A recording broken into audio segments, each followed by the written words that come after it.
Joining me now live is Bruce Spizer, a Beatles historian who has written 15 books on the band. Bruce, thank you so much for joining us. Who would have thought that after all these years we'd be here talking about a new Beatles song? What do you think about this new single? I think it's great. I think the thing people have to realize when they hear AI, they go, oh no, did they create and simulate John's voice? But no, they used AI to isolate John's voice on a poorly recorded home cassette. So what you actually hear is John's voice, and the clarity of it is just absolutely stunning. It's so clear, isn't it?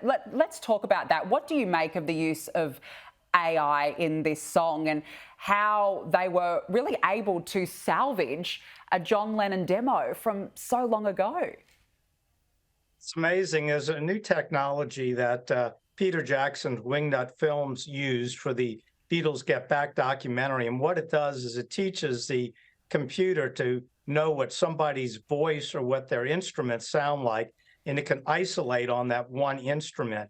And so not only did they have this wonderful Now and Then recording, but the flip side of the single is the Beatles' first song, Love Me Do, which is kind of cool because that's paired with the Beatles' last song, Now and Then. In Love Me Do, they were able to isolate John and Paul's voices, George's guitar, John's harmonica, Paul's bass, and Ringo's drums, and do a new stereo mix of Love Me Do, which originally was recorded in mono. So it's a great technology if it's not abused by creating something new. All it's doing here is isolating and allowing for a proper mix. Yeah, it's truly incredible, the use of this technology. We've just played then before a little clip of the short film to accompany this, and I thought it was interesting, Paul McCartney saying he thought about it, would John have wanted us to finish this song off? And the answer was yes. What does it say about this friendship? Four men who went on to have incredible success, two have since passed, yet they're able to still produce something after all this time.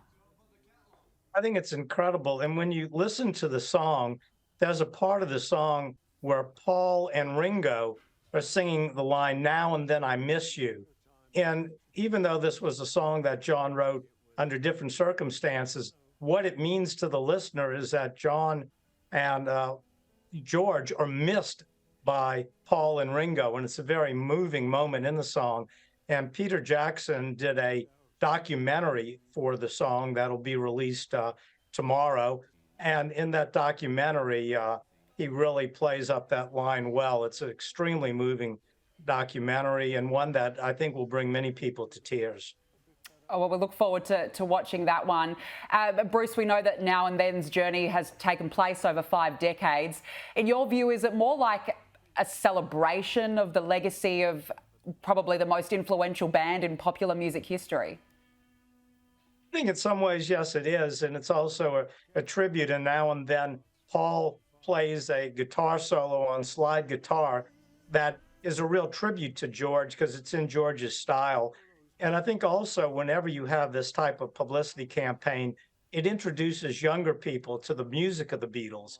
And they also will be releasing Now and Then as part of a re-release of the Beatles' hits albums known as the Red Album and the Blue Album. And so hopefully younger people will go out and buy those albums or listen to them or stream them and realize all the great music that the Beatles produced. I mean, it's amazing. Over 60 years ago, this music started coming out, and here we are talking about it now. And I suspect 100 years from now, people will be talking about it as well. Yeah, I wonder how Paul McCartney would feel waking up in Australia this morning. He's still touring the country with a new song being released, just like the old days. You wonder how he would feel, Bruce.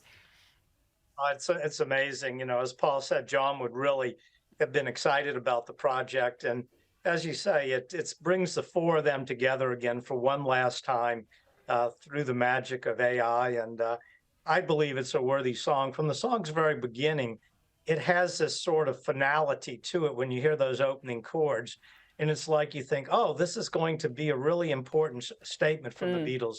Let me give it a good listen. Yeah. And I think it is very worthy of being called the Beatles' last song. Yeah, absolutely. It really is worthy. A fantastic hit, I'm sure it will be. Bruce Spizer, appreciate your time. Thanks for joining us.